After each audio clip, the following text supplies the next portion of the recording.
Yes, hapa ni process za body na pia tumeshapigia puti, tunaenda kufanya finishing za mwishoni, na hiyo ni mashine nyingine 264 tunaendelea kujenga hiyo skeleton.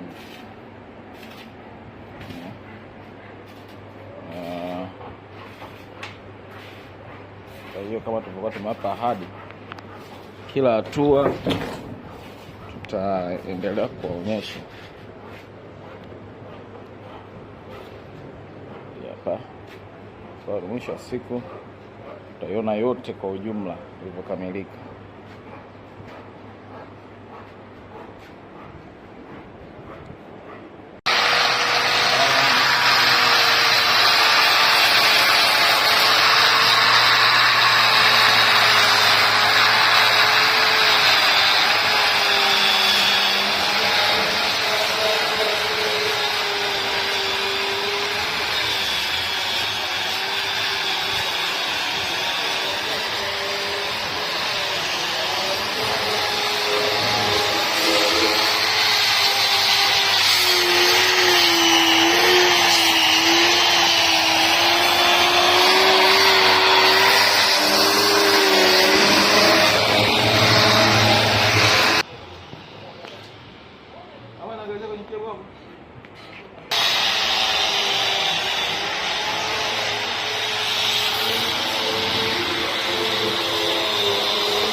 Ya kwanza naweka nje sasa.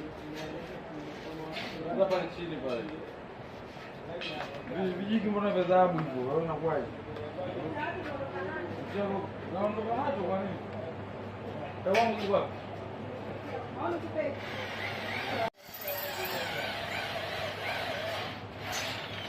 Sasa tumemaliza kufanya tunasema kwamba kwenye bodi tumepiga msasa. Baada ya hatua hii tunakuja kupiga rangi. Nadhani endelea, ujenzi unazidi kuendelea.